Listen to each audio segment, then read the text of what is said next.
네, 같이 하나님 말씀 읽겠습니다.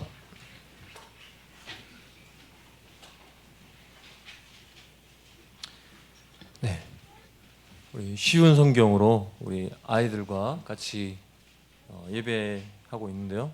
우리 쉬운 성경으로 같이 하나님 말씀 읽겠습니다. 쉬운 성경 야고보서 5장 12절로 20절 말씀입니다. 야고보서 5장 12절로 20절 말씀입니다. 네, 저와 성도님들 한 절씩 교독하면서 읽겠습니다. 먼저 읽겠습니다. 네, 형제 여러분, 맹세하지 마십시오. 하늘이나 땅이나 혹은 그 밖에 다른 것의 이름을 들어 여러분의 말을 증명하려 들지 마십시오. 맞는 것은 그냥 맞다라고 말하고 아닌 것은 그냥 아니다라고 말하여 하나님의 심판을 피하시기 바랍니다.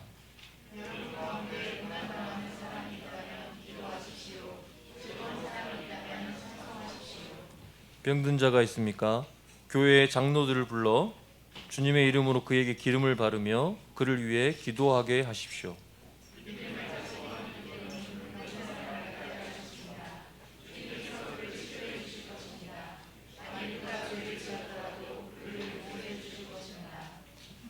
서로 죄를 고백하며 병 낫기를 위해 서로 기도해 주십시오. 의로운 사람이 기도할 때 큰 역사가 일어납니다.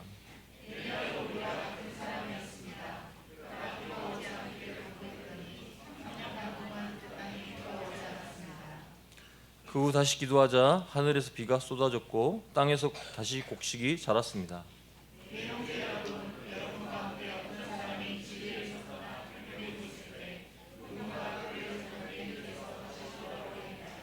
같이 읽겠습니다. 그는 죄인의 영혼을 사망에서 구원한 것이며 이로써 그 사람의 많은 죄도 용서를 받게 한 것입니다. 아멘. 네, 서로 죄를 고백하며 서로 기도합시다라는 제목으로 성도님들과 말씀 나누겠습니다. 네, 성도님들은 우리 교회 안에서 자신의 속마음을 터놓을 수 있는 사람이 몇 명쯤 있습니까?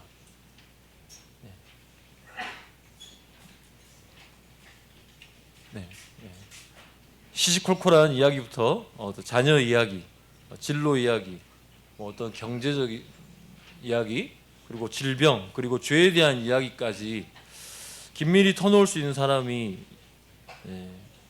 교회 안에 있습니까?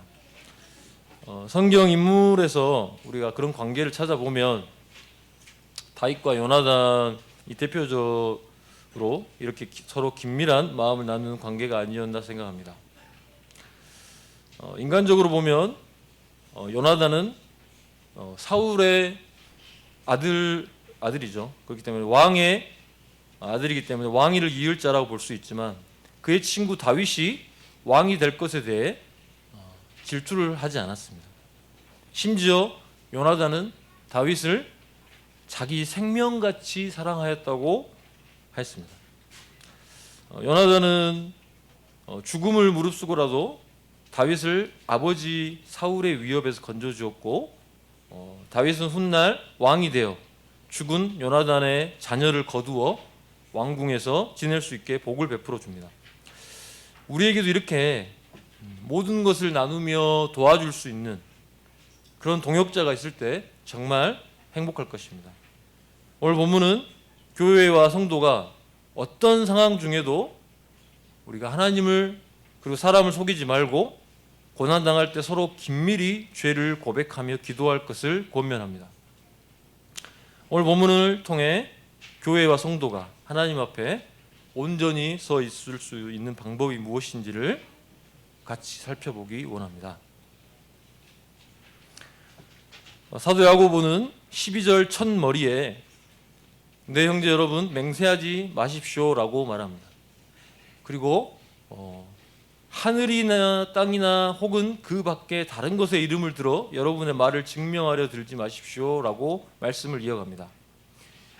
지금 맹세에 관한 내용을 언급하고 있습니다. 당시 유대인들은 10계명의 제2계명에 따라서 너는 내 하나님 여호와의 이름을 망령되게 부르지 말라. 여호와는 그의 이름을 망령되게 부르는 자를 죄 없다 하지 아니하리라. 하나님의 이름을 부르는 것을 대단히 꺼려했습니다. 유대인들은. 그래서 그들은 하나님의 이름 대신 꼼수죠. 대신 다른 피조물의 이름으로 무엇인가를 맹세하는 그런 습관이 있었습니다. 이들의 생각은 하나님의 이름으로 맹세를 하지 않았으니 그 맹세를 어겨도 괜찮다는 식으로 어겼습니다.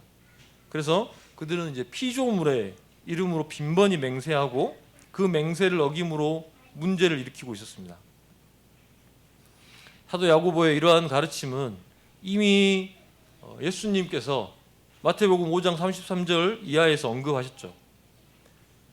사도 야고보는 하늘이나 땅이나 혹은 그 밖에 다른 것의 이름을 들어 여러분의 머리로도 여러분의 말을 증명하려 들지 마십시오라고 말한 것처럼 예수님도 어떻게 말씀하셨습니까? 하늘로도 말라 이는 하나님의 보좌이며 땅으로도 말라 이는 하나님의 발등상이며 예루살렘으로 말라 이는 큰 임금의 성이며 내 머리로도 말라 이는 내가 한 터럭도 희고 검게 할 수 없음이니라고 말씀하셨습니다. 그들이 맹세의 대상으로 삼은 이 피조물도 결국은 하나님께서 만드신 것이고 하나님의 영광을 드러내고 하나님의 다스림을 받는 것입니다. 그렇다면 우리가 어떤 맹세도 할 수 없는 것일까요? 성경은 이 맹세가 진실과 공평과 정의로 사용된다면 맹세 그 자체는 합법적이라고 말하고 있습니다. 구약에서 다른 방법으로는 도저히 확정할 수 없는 어떤 의심스러운 경우가 있을 때는 출애굽기 22장 11, 12절에 보면 그들은 여호와께로 맹세할 것이요 라고 말합니다. 신약에서도 사도 바울은 중대한 문제에 있어서 로마서 1장 9절, 9장 1절, 고린도후서 1장 23절 같은 경우에 보면 가끔 하나님을 불러 증인으로 삼기도 합니다. 빌립보서 1장 8절에도 하나님이 내 증인이시니라고 바울은 말합니다. 하나님께서 싫어하시는 것은 하나님의 이름으로 거짓 맹세를 함으로 하나님의 이름을 욕되게 하는 것입니다. 그들이 아무리 하나님의 이름이 아닌 피조물의 이름으로 맹세한다고 할지라도 거짓으로 속이기 위한 맹세를 한다면 그건 죄가 됩니다. 그렇기에 맞는 것은 그냥 맞다라고 말하고 아닌 것은 그냥 아니다라고 말하며 하나님의 심판을 피하시기 바랍니다라고 말해야 한다고 권면하고 있죠. 이 말이 무슨 말입니까? 내가 생각하기에 어떤 사실이 맞는 것으로 알고 있다면 맞다라고 말하고 하지만 그 사실이 내가 아는 것과 맞지 않다 하면 아니다라고 말해야 한다는 거죠. 네. 이렇게 말해야 하는 이유가 무엇이라고 말합니까? 이렇게 정직하게 진실되게 말해야 되는 이유는 우리가 그렇게 살아야 되는 이유는 하나님의 심판을 피하기 위해서라고 말하고 있습니다. 이건 매우 강력한 경고라고 할 수 있습니다. 야고보 사도는 예수님께서 말씀하신 것처럼 자신이 처한 상황에서 어떠한 일에 대해서 입증해야 할 일이 생길 때 거짓과 속임수를 사용하는 헛맹세를 해서 이웃에게 피해를 주지 말라고 합니다. 우리가 어떤 경우에는 맹세를 할 수 있으나 이러한 맹세에서 중요한 것은 어떤 의도와 속셈 그리고 동기로 맹세를 했느냐는 겁니다. 사랑의 동기에서 나오지 않는 맹세라면 하지 말아야겠죠. 이웃을 속이고 피해를 끼치고 그것으로 인해서 내가 이익을 얻게 하기 위한 맹세는 결코 해서는 안 됩니다. 비록 자신이 말한 것으로 인해서 손해를 보더라도 결코 거짓으로 맹세를 해서는 안 된다는 거죠. 우리는 거짓을 경계해야 합니다. 거짓은 우리가 쉽게 어떤 이익을 얻게 할 수 있는 도구가 되기도 하죠. 학생들 같은 경우 잘 들으십시오. 네. 뭐 컨닝이나 그런 친구들 없죠? 예. 뭐 우리 초등학생들 시험 잘 안 치잖아요. 그러니까 뭐 아직 모를 텐데 대학생들 같은 경우 해당할 수 있습니다. 컨닝이나 대리 출석을 하게 된다면 노력한 것보다 제가 쉽게 학점 얻을 수도 있겠죠.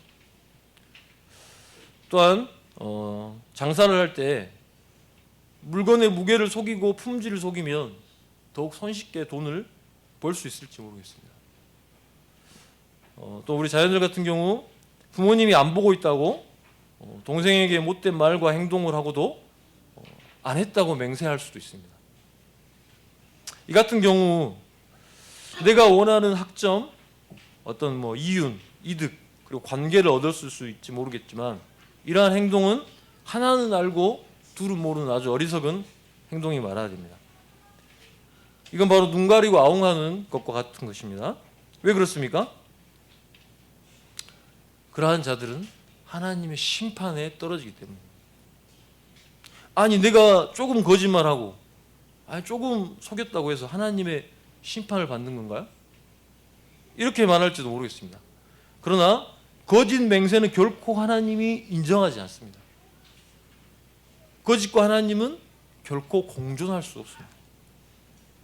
우리는 쉽게 거짓 맹세를 할지 모릅니다. 남들도 다 이 정도 거짓말하고 편법 쓰면서 사는데 나 혼자 정직하게 산다고 뭐 달라질 것이 있나? 실제로 달라질 것이 많이 없을 수도 있어요. 이런 생각을 우리가 할 수도 있습니다. 우리가 사는 사회는 거짓과 속임과 사기로 넘쳐나죠. 우리도 이러한 사회의 영향을 받을 여지가 항상 있습니다. 우리가 가장 경계해야 되는 것은 어쩌면 남들이 다 하는 것일 수 있습니다. 많은 사람이 하면 옳지 않는 것도 옳은 것처럼 보이기 쉽죠. 그렇다고 어떻습니까? 다수의 선택이 늘 옳은가요? 때로는 정직한 소수의 선택이 옳은 경우도 있죠. 그리스도인들은 역사적으로 늘 소수로 존재하고 있습니다. 다수의 편이든 소수의 편이든 중요한 것은 진리의 편에 속해 있어야 합니다. 하나님의 뜻에 맞지 않는 거짓은 하나님의 심판의 대상임을 늘 잊지 말아야겠죠. 이어서 13절에서는 여러분 가운데 고난당한 사람이 있다면 기도하십시오. 즐거운 사람이 있다면 찬송하십시오라고 말씀하고 있습니다. 여기서 고난당하는 사람이 나오는데 이는 어떤 사람을 가리킵니까? 바로 그리스도인 가운데 육체적으로 정신적 그리고 고통과 어려움 가운데 놓인 자들이죠. 그러한 자들은 어떻게 하라 말합니까? 기도하라고 말씀합니다. 그리고 즐거운 사람은 누굴까요? 자신에게 발생한 어떤 외부적 내부적으로 어떤 부요와 평안, 어떤 기쁨이 주어진 상태의 놓인 자를 말하겠죠. 그러한 자들은 어떻게 하라고 합니까? 찬송하십시오라고 합니다. 유행가의 멜로디를 흥얼거리라는 말이 아니고 바로 하나님을 향한 노래, 찬양을 하라는 거죠. 이 말씀이 어쩌면 어렵지 않게 우리가 할 수 있는 것처럼 보일 수도 있습니다. 고난 중에 있을 때 기도하고 즐거운 상황에 놓일 때 찬양하는 것이 우리 자연스러운가요? 아니면 고난 중에 있을 때 우리가 낙담하고 좌절하고 불평하고 즐거운 상황을 맞으면 하나님께 감사하기보다는 즐거운 그 일 자체에 집중해서 마음을 뺏기고 있지는 않습니까? 어쩌면 우리의 본성은 후자가 더 자연스러울지 모르겠습니다. 어려운 일, 감당하기 싫은 일, 하기 싫은 일, 괴로운 일이 발생할 때 감사와 찬양을 잃어버리고 우울과 패배감과 좌절감에 우리가 사로잡히기 쉽습니다. 번창하던 사업이 어떤 경제 위기를 맞아서 크게 휘청거릴 때 앞으로 어떻게 상황이 펼쳐질지, 얼마나 더 손실을 볼지, 다시 회생 가능할지에 대한 염려와 낙담이 먼저 올 수 있습니다. 이때 성도는 계속해서 낙담과 염려에 사로잡혀 있을 것이 아니라 바로 기도하라고 말씀합니다. 아니 이렇게 어려움을 당하고 있는데 왜 하나님은 기도하라고 말씀하시는 걸까요? 바로 기도는 성도들이 환난을 이겨내는 가장 좋은 방법이기 때문입니다. 왜 기도가 고난을 이겨내는 가장 좋은 방법일까요? 기도는 하나님께서 일하시는 능력의 통로가 됩니다. 능력의 통로가 됩니다. 시편 3편, 81편, 120편 등에서 보면 내가 환난 중에 여호와께 부르짖었더니 내게 응답하셨도다 라고 말씀합니다. 하나님께서는 우리가 고난 중에 기도할 때 우리에게 응답하십니다. 내가 생각하지 못했던 죄악을 발견하게 하시고 내가 감사하지 못한 것을 감사하고 찬송하게 하십니다. 또한 도저히 이해하지 못할 그런 어려움에 대한 해답을 주십니다. 우리는 그러한 예를 성경에서 많이 찾아볼 수 있습니다. 고난이라는 말이 가장 나오는 성경은 어디일까요? 네, 단연 시편이 압도적입니다. 거의 매 시편에 고난이 나올 정도죠. 시편은 무엇입니까?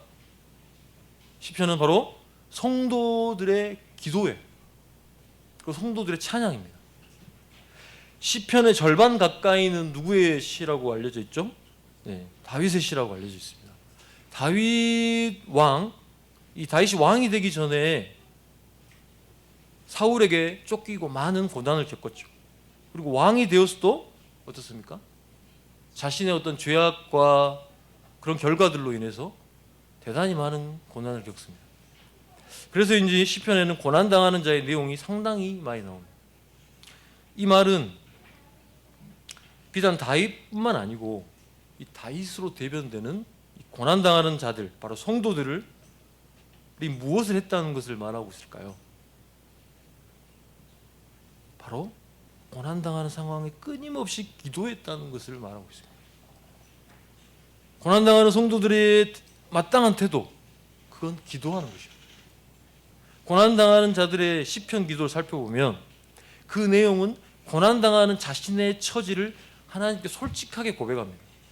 그리고 자신의 원수를 하나님께서 심판해 주시기를 간구합니다. 또한 고난으로 자신이 보게 되는 죄악과 이 깨달은 것들을 고백하게 되죠.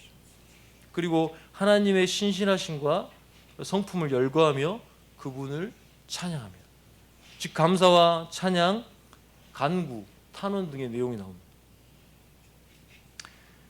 바로 시편은 고난당하는 성도들의 기도의 모범이라고 할 수 있습니다. 우리가 고난을 당할 때 이 성령의 영감을 입은 기도인, 그래서 역사적으로 많은 우리 믿음의 선배들은 시편을 고난당할 때 읽고 묵상하며 노래하며 많은 유익과 도움을 얻을 수 있었습니다. 고난이 아닌 즐거움의 가운데 놓인 자는 찬송하라고 말합니다. 즐거운 마음에 들떠서 어떤 교만한 마음을 품거나 자신을 자랑하는 오류를 범해서는 안 됩니다. 우리의 삶에는 좌절되고 낙담되는 순간들도 찾아오지만 이렇게 기쁘고 행복하고 평안한 일도 찾아옵니다. 사업이 번창한다든지 어려운 시험에 합격했다든지 예상치 못한 부가 생겼다든지 하는 일도 찾아올 수 있습니다.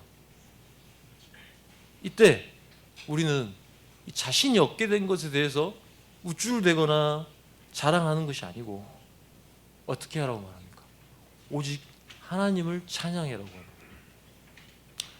앞에서 살펴본 시편은 기도이자 또한 성도들의 찬송입니다.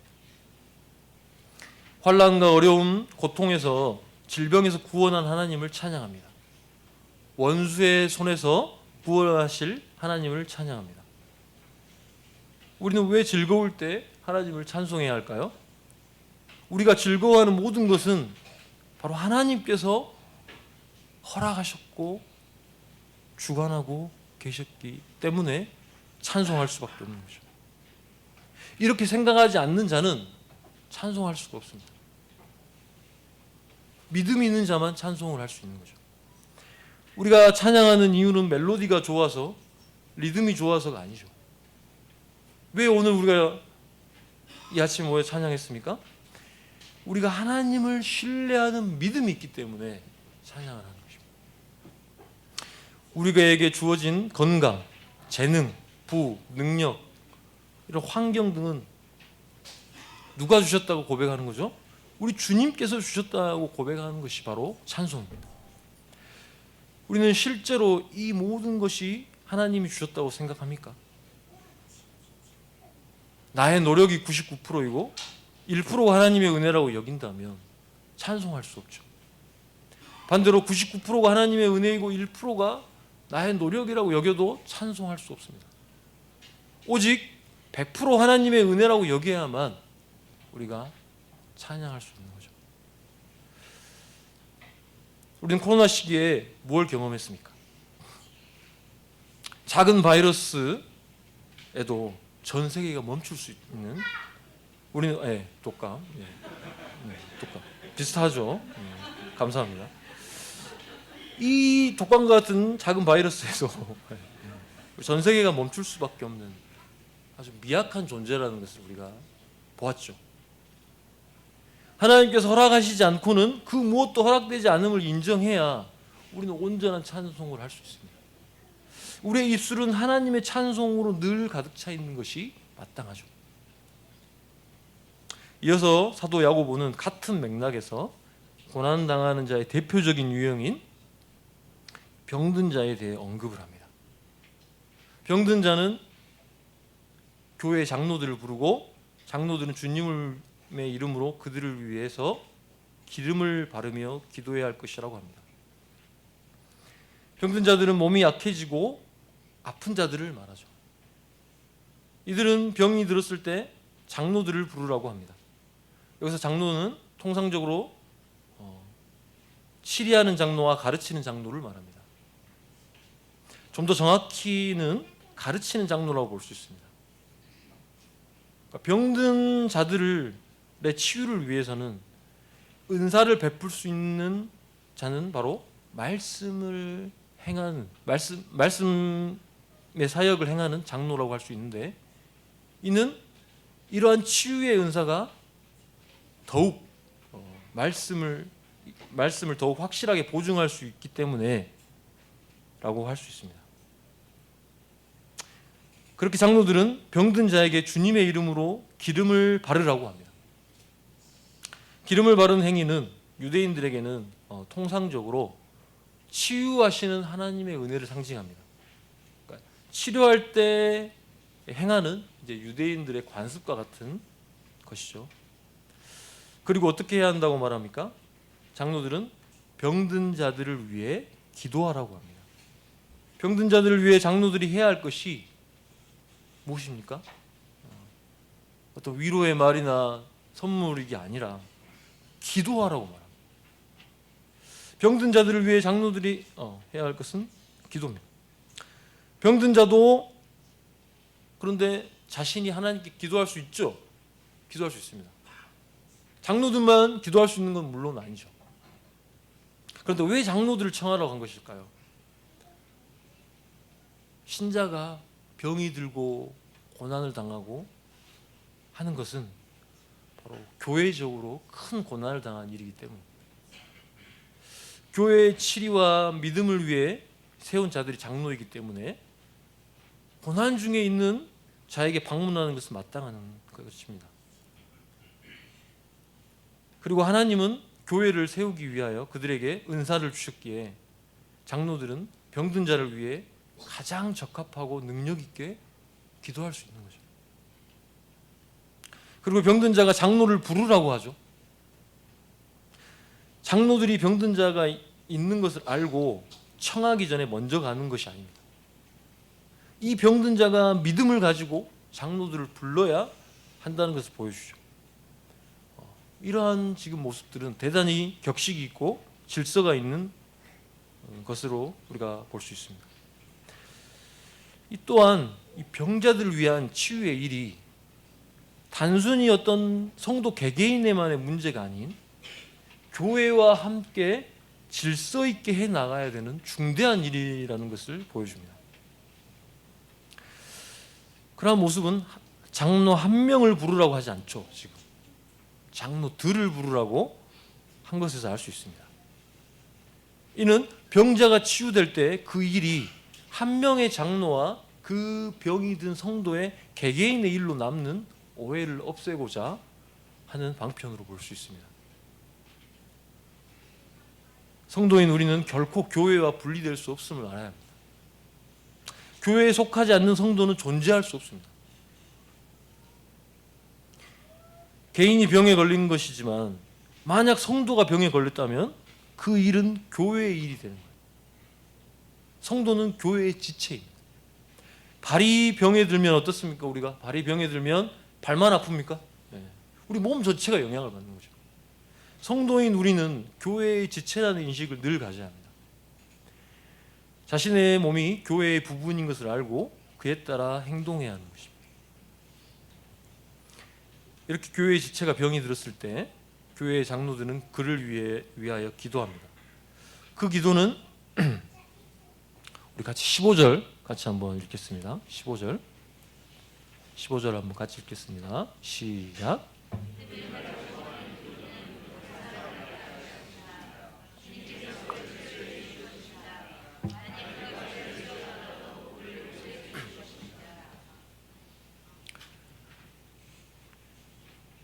그 기도는 반드시 15절에 나온 것처럼 믿음의 기도해야 합니다.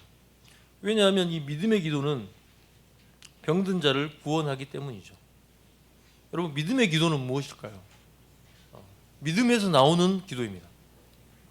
병든 자의 병이 치유될 것이라는 이 특별한 계시나 확신이 있을 때 하는 기도라는 거예요.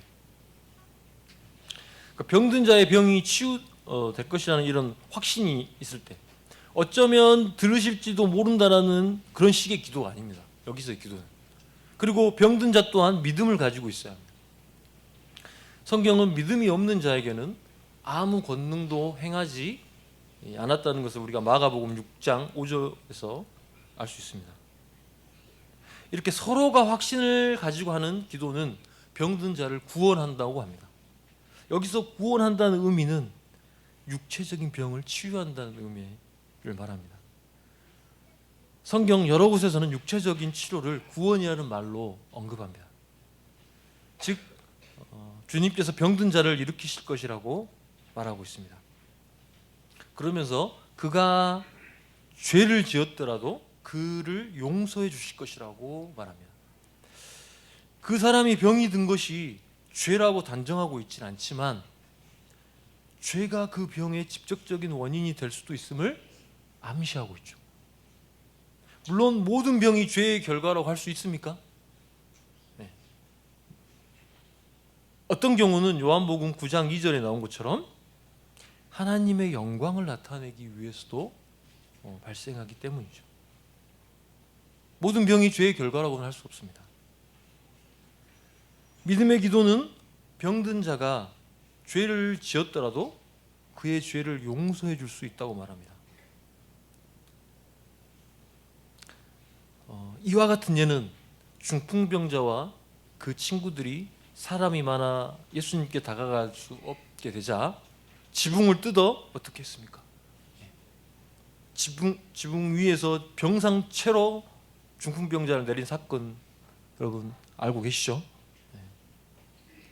이때 예수님은 그들의 믿음을 보시고 무엇이라고 먼저 말씀하셨죠? 작은 자야 내 죄사함을 받았느니라 이렇게 말씀합니다. 예수님은 하나님만이 하실 수 있는 죄사함의 권세를 가지고 그렇게 말씀하셨습니다. 그러니까 믿음은 죄사함을 얻게 할 수 있는 요인임을 보게 됩니다. 우리가 그리스도께서 병을 치유하실 능력에 대한 이 믿음을 가지기 위해서는 무엇이 필요할까요? 자신의 죄에 대한 회개가 반드시 수반될 수밖에 없습니다. 왜 그렇습니까? 내가 철저히 죄인이라는 회개 없이 예수님이 행하신 일을 받아들일 수 없기 때문이죠. 그런 믿음은 있을 수가 없습니다. 내가 죄인이라는 것을 고백하지 않고는 우리가 믿을 수는 없는 거죠. 이처럼 성도가 병고침을 받는 일은 단순히 육체적인 것만 관련된 것이 아니라 영적인 문제와도 관련이 있음을 보여줍니다. 여러분, 우리는 육적인 동시에 영적인 존재입니다. 사람은 떡으로만 살 수 있지 않고 하나님의 말씀으로 살 수 있습니다. 이 땅에 질병이 생기게 된 이유는 무엇일까요? 세상에 죄가 들어오면서부터 질병이 시작되었죠. 세상에 죄가 들어오기 전에는 질병이 있었습니까? 네.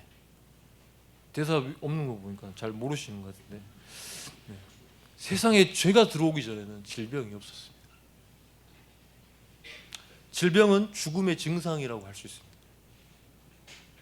이 죽음, 이 곧 사망은 한 사람이 범죄함으로 이 땅에 들어오게 되고 모든 사람이 사망 가운데 놓이게 된 것을 잘 알고 계시죠.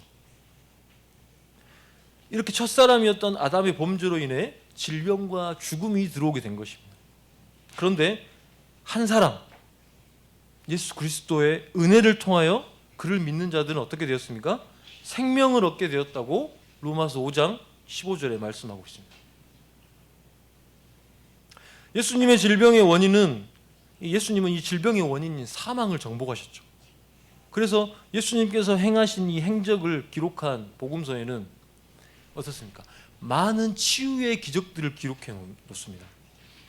심지어 마가복음 같은 경우는 예수님의 설교보다 예수님의 기적이 더 많이 나옵니다. 그럼 마가복음에는 왜 이렇게 예수님의 기적을 많이 기록해 놨을까요? 예수님의 기적이 바로 하나님의 뜻을 나타내는 수단이었기 때문에. 어떤 하나님의 뜻이죠? 질병으로 인해 신음하고 고통하고 죽을 수밖에 없는 자들을 치유할 수 있는 분, 바로 구약의 많은 선지자들이 예언한 메시아, 그분이 바로 예수 그리스도라는 것을 보여주기 위해서 그렇게 기록한 것입니다. 죄로 인해 이 땅에 들어온 이 사망의 징조인 질병과 이 사망을 정복하시고 승리하실 메시아가 누구라는 겁니까? 바로 예수 그리스도라는 겁니다. 그래서 믿음의 기도로 심한 병과 몸의 질병이 치유되었다면 그는 하나님의 죄사함의 은혜를 얻었다고 말하는 것입니다. 성도에게 발생한 일은 결코 우발적으로 일어났다고 할 수 없습니다. 기도했는데 병이 나았다면, 와, 내가 최근에 저도 이런 경험을 했습니다. 제가 경험한 건 아니고 저희 단체에 이제 계셨던 분인데, 목사님, 이제 개척교회 이제 목사님으로 이제 개척을 하셨는데, 선교를 다녀오시고 콩고 지역에서 선교를 다녀오셨는데요. 갔다 오시고 난 뒤에 말라리아에 감염이 되셨습니다.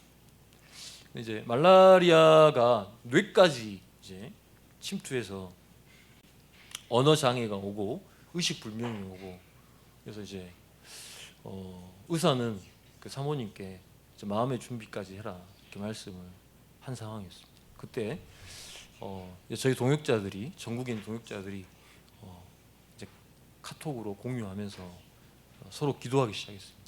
기도했을 때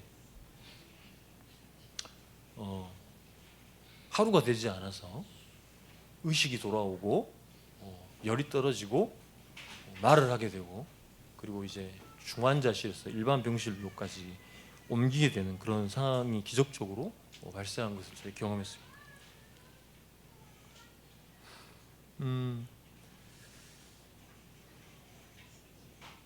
16절에 무엇이라고 말씀하고 있습니까? 서로 죄를 고백하며 병 낫기를 위해 서로 기도해 주시오라고 말하고 있습니다.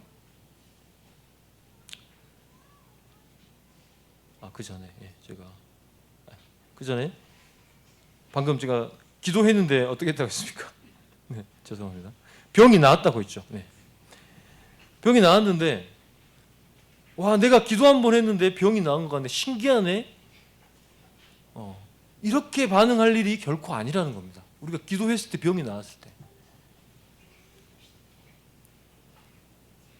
그리고 병 낫기를 위해서 기도할 때 우리가 믿져야 본전이지 하는 생각으로 기도해서도 안 된다는 것입니다.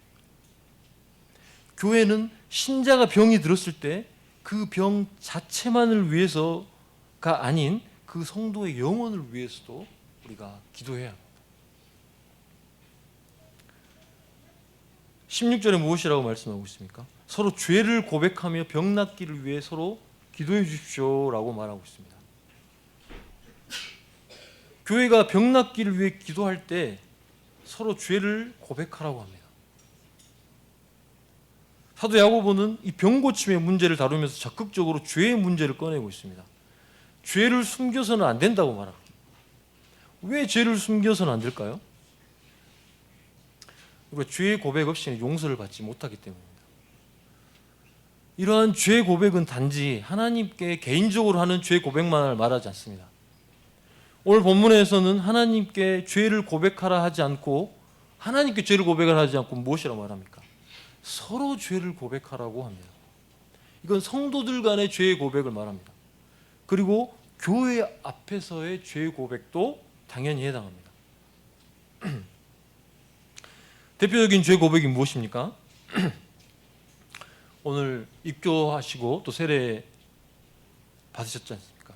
우리가 세례 받을 때 여러 성도들 앞에서 자신이 죄인임을 인정하고 죄를 멀리하며 새로운 약속 가운데 살 것을 공적으로 고백합니다. 뿐만 아니라 성도가 교회에 공적인 무리를 일으키거나 교회에 대한 잘못을 저지른 경우 목사 한 사람에게만 죄를 고백해서는 안 되고 공적으로 알려야 합니다. 바울은 디모데전서 5장 20절에 교회에 범죄한 자들은 모든 사람 앞에 꾸짖어 나머지 사람으로 두려워하게 하라고 말씀하고 있습니다. 이러한 공적인 죄 고백은 죄인으로 하여금 더욱 부끄럽고 회개하게 하기 위함입니다. 뿐만 아니라 이 신앙 공동체가 죄의 누룩에 오염되지 않고 거룩한 교회로 세워지게 하기 위해서입니다. 이러한 죄에 대한 고백을 통한 이 징계가 이루어지지 않는 교회는 거룩성을 유지할 수 없습니다. 이 개혁교회, 우리 교회 같은 개혁교회의 참된 교회의 표지에는 권징이 포함되어 있습니다. 교회의 거룩성을 위해 권고하고 징계하는 것입니다. 교회 공적으로 지은 죄에 대한 고백을 우리가 등한히 여기거나 가벼이 여긴다면 이는 그리스도의 몸을 무시하는 일이 되고 병들게 만드는 것이라 할 수 있습니다. 또한 서로 죄를 고백하는 것은 사람 사이의 사적인 고백도 해당합니다. 자신이 타인에게 죄를 범한 경우 찾아가서 자신의 죄를 고백하는 것입니다. 이는 예수님께서도 마태복음 5장 24절 말씀에 예물을 제단에 두고 먼저 가서 형제와 화목하고 그 후에 와서 예물을 드리라고 하셨습니다. 하나님께서는 우리가 다른 사람에게 저지른 잘못을 고백하기 전에는 우리의 예배나 경배를 받지 않으신다는 것을 알아야 합니다. 그리고 서로가 서로에게 상해나 손해를 끼친 경우에도 서로 죄를 고백해야 합니다. 보통 서로 불화가 있을 때는 어느 한쪽만의 잘못인 경우는 드뭅니다. 자기의 정당함만을 고집부리며 주장하는 것이 아니라 자신의 잘못된 태도와 문제에 대해서도 인정하고 솔직히 고백하는 자가 되어야 합니다. 뿐만 아니라 양심의 괴로운 죄악을 범했을 때 교회의 지도자나 신실한 자들에게 고백할 수 있습니다. 자신의 죄악에 짓눌려 지내게 된다면 그 성도의 영혼은 피폐해지고 절망 속에 놓이게 됩니다. 이때 우리는 말씀처럼 죄를 고백해요. 우리의 모든 아픔과 상황을 정확히 아시고 감안하신 우리 주님께 기도해야 합니다. 그럼에도 우리의 영혼이 짓눌리고 괴로울 수 있습니다. 우리는 이때 서로 죄를 고백할 줄 알아야 됩니다. 주님께서 교회를 위해 세운 은사를 가진 이 목회자들은 그들을 위해 기도하며 위로하며 말씀으로 격려할 수 있습니다. 목회자뿐만 아니라 주 안에서 신뢰할 수 있는 자들에게 또 마찬가지로 솔직히 죄를 고백할 때 그들을 통해 위로와 평안함을 얻을 수 있습니다. 이렇게 성도들은 신체적, 정신적 이런 영적인 어려움과 고난의 상황에서 이런 하나님의 어떤 통상적인 은혜, 일반적인 은혜의 통로인 어떤 의술과 병원의 치료를 통한 도움을 얻는 것도 필요합니다. 그러나 뿐만 아니라 모든 은사를 주시고 권세를 주신 그리스도의 교회를 통해 먼저 위로와 격려와 능력과 힘을 얻을 수 있음을 알아야 합니다. 물론 그렇다고 하나님의 통상적인 은혜의 통로인 의료 기술들을 거부하라는 것이 아닙니다. 의료의 기술과 치료는 하나님께서 우리에게 설계해 놓으신 것을 연구함으로 얻어낸 결실이라고 할 수 있습니다. 그렇게 보편적인 은혜의 통로를 또한 감사함으로 받아야 합니다. 그렇다고 우리가 주님께서 우리에게 베푸시는 특별한 은혜와 은사를 놓치는 어리석음도 하지 말아야 합니다. 모든 일에 대해 모든 만물의 근원이신 우리가 주님 앞에 겸손하게 먼저 엎드려야 합니다. 그러한 모습이 오늘 야고보 사도가 말한 죄에 대한 고백이고 교회가 병이 낫기 위해 기도하는 겁니다. 그러면서 16절에 이렇게 덧붙입니다. 의로운 사람이 기도할 때 큰 역사가 일어납니다. 여기서 의로운 사람은 누구를 말할까요? 절대적으로 의로운 자일까요? 네. 이 땅에는 누구도 절대적으로 의로운 자는 없다고 성경은 분명히 말합니다. 그렇게 여기서 의로운 자는 예수 그리스도의 의를 덧입어 의롭게 된 자입니다. 바로 예수 그리스도를 믿음으로 의롭게 된 성도들을 말하는 거죠. 그러니까 우리는 죄인이지만 예수님으로 인해 의로워진 자들입니다. 기도는 의인이어야 할 수 있다고 합니다. 왜 그럴까요? 하나님은 의인을 기뻐하시고 악인은 미워하시기 때문입니다. 우리는 하나님께 기도합니다. 그렇게 죄를 고백한 의로운 자들이 기도할 수 있습니다. 그렇게 의인이 기도할 때 무엇이라고 말씀합니까? 큰 역사가 일어난다고 합니다. 우리의 기도는 능력이 있고 결실이 많다고 말씀해 주고 계십니다. 우리는 때로는 이러한 기도의 능력을 간과할 때가 있습니다. 물론 아무리 우리가 의인으로 여겨졌다고 믿지만 우리의 연약함과 부족함을 날마다 마주할 때가 있습니다. 그럼에도 우리가 간과하지 말아야 할 것은 우리의 기도가 큰 능력과 많은 열매를 맺을 수 있게 해준다는 겁니다. 왜냐하면 그 일을 이루시는 주체는 내가 아니라 우리의 기도를 들으신 하나님이시기 때문입니다. 우리는 기도할 때 담대히 기도해야 합니다. 나는 잘하는 것도 별로 없고 가진 것도 없고 내세울 만한 것도 없는데 하나님이 내 기도를 들어주실까? 내가 요새 하나님 말씀도 멀리하고 예배도 빠지고 말씀대로 살지 못했는데 기도할 수 있을까?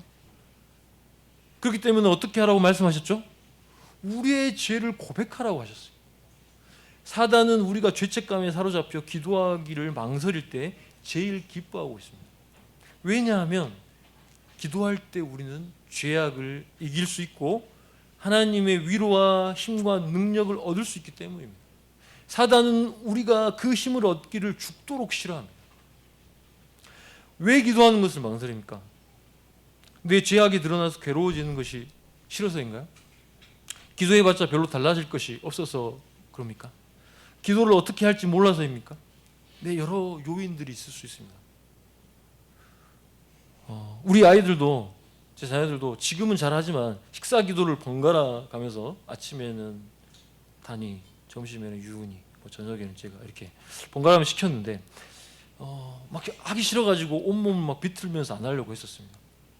처음에는 우리가 기도하는 것을 꺼려하는 것을 어쩌면 우리가 기도하는 것을 꺼려하는 이러한 모습들, 이건 어쩌면 우리가 기도를 해보지 않았기 때문일 수 있습니다. 기도를 해보지 않았기 때문에 기도의 능력과 열매를 보지 못한 것일 수 있습니다. 제가 학생 때 좀 영적으로 약간 다운돼 보이니까 다운돼 보였었어요. 그러니까 어떤 우리 형제가 와가지고 목사님 왜 이렇게 힘들어 보이십니까? 그러니까 뭐 이런 일 때문에 좀 그렇다. 그러니까 기도하셨습니까? 이렇게 하더라고요 저한테. 그래서 그래서 제가 이틀 막 하고 그래서 있었었는데 생각해 보니까 제가 그 문제를 두고 기도를 하지 않았다는 것을 제가 떠올리고 약간 회개했던 그 기억이 있습니다. 여러분, 기도하는 것이 생각보다 쉽지 않을 수 있습니다. 우리의 육신은 기도보다는 다른 방법을 먼저 차지할 수 있습니다. 내가 그냥 노력하면 되고 지금까지 해온 대로 살아가면 되지 새삼스럽게 기도를 해야 하나 이런 생각이 먼저 들 수 있지만 믿음이 있는 우리는 쉬지 말고 기도해야 한다는 것을 잊어서는 안 됩니다. 의인의 기도가 큰 열매를 맺게 할 수 있는 이제 성경의 신뢰를 보여주고 있습니다. 바로 17, 18절에 나온 대로 엘리야 선지자가 이스라엘 땅에 비가 오지 않도록 간구하자 3년 6개월 동안 비가 내리지 않고 다시 기도하자 하늘이 비를 주고 열매를 맺었다고 하는 내용입니다. 어떻게 엘리야와 우리를 비교할 수 있을까? 이런 생각을 하기 전에 성경은 엘리야가 우리와 성정이 같다고 말합니다. 이 말은 엘리야도 우리와 같은 한 사람이었다는 것이죠. 어떤 사람입니까? 두려워할 수 있고 낙담할 수 있는 연약한 인간의 속성을 가진 자였다는 겁니다.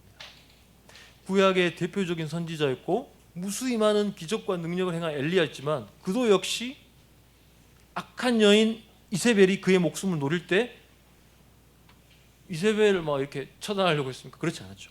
두려워하고 심히 괴로워했던 걸 볼 수 있습니다. 그는 패역하고 음란하여 하나님을 배반하고 우상을 따르는 이 이스라엘의 회개를 위해서 비가 오지 않기를 간구했다고 볼 수 있습니다. 정확하게 엘리야가 가뭄이 들기를 위해 기도했다는 성경 구절은 없지만 당시에 그렇게 3년 6개월 동안 비가 오지 않을 수 있는 것은 당시의 선지자였던 엘리야의 간구가 분명히 있었을 것이라고 예상하며 야고보는 유대인들이 그렇게 믿고 있는 것처럼 말하고 있는 것입니다. 그리고 성경에 나온 대로 그가 무릎 사이에 머리를 넣고 간절히 기도할 때 비로소 비가 내렸다고 말합니다. 이는 엘리야가 기도했다는 것이 중요한 게 아니고 엘리야가 기도했다는 게 중요한 게 아니고 기도하는 성도의 본을 보인 엘리야의 기도 이 한 일을 통해 기도가 어떻게 능력을 보일 수 있는지를 가르쳐 주는 것입니다.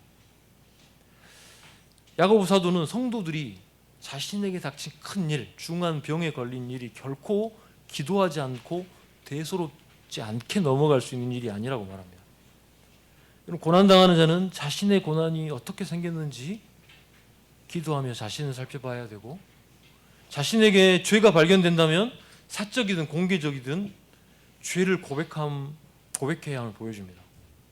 교회는 성도가 병이 든 일을 육체적인 질병으로만 여기거나 간과하지 않고 교회의 일임을 알고 성도들이 서로의 죄를 돌아보며 회개하며 믿음으로 기도할 것을 권면하는 것입니다. 이러한 교회적인 기도, 이런 의로운 기도, 이 믿음의 기도는 하나님의 능력을 나타내고 반드시 큰 열매를 우리에게 가져다 줌을 알아야 합니다. 그렇게 성도님들 고난당하거나 큰 영적, 육적 위기에 놓일 때 목사님께서 문자 보내시잖아요. 기도 제목 보내시라 할 때 적극적으로 교회에 알리고 기도를 요청해야 아버지가 간증했던 것처럼 그런 하나님의 놀라운 능력, 하나님의 위로와 역사를 경험할 수 있습니다. 이제 19, 20절에서는 믿음의 기도를 가로막는 죄에 대해 교회가 적극적으로 돌아설 수 있게 해야 한다고 말합니다. 교회 안에는 교리적인 오류나 행실의 오류와 잘못으로 인해서 교회를 어지럽게 하거나 유혹하는 경우가 있습니다.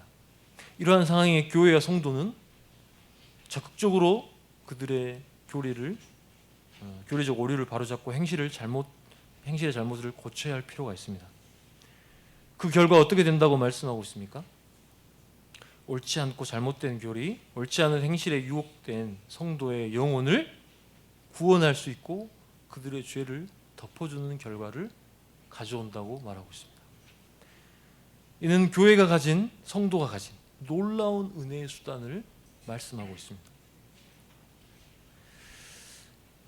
오늘 우리는 말씀을 통해 이웃과 성도들을 속이고 자신의 이익을 챙기기 위해 빈번히 거짓 맹세, 헛맹세를 하지 말 것을 배웠습니다.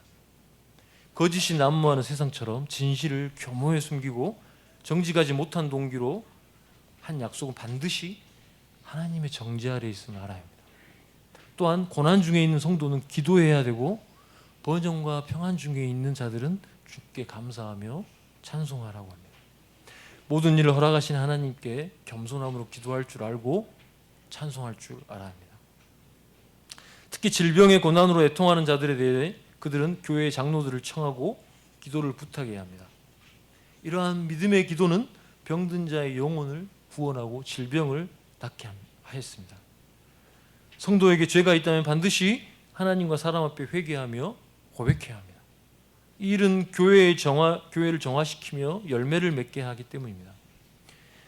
끝으로 죄에 빠진 자들은 반드시 교회는 바로잡아 그 영혼을 구원해야 함을 가르쳐 줍니다. 하나님의 교회는 오직 말씀과 기도로 거룩해진다는 것을 잊지 마시기 바랍니다. 거룩을 위해 다른 것을 기웃거릴 것이 아니고 기도와 말씀 가운데 주님의 놀라운 은혜와 복을 누리는 모든 성도님들이 되시기를 간절히 바라겠습니다. 우리의 머리 되시고 우리의 주가 되시는 거룩한 하나님을 찬양합니다. 주님, 이 교회가 주님의 몸된 교회가 건강하고 바르고 온전하게 서갈 수 있도록 우리를 붙잡아 주시고 우리가 아주 작은 것까지 서로 나누며 고백하며 하나님 앞에 거룩을 연습해 갈 수 있는 공동체 되게 도와주옵소서. 예수 그리스도 이름으로 기도합니다.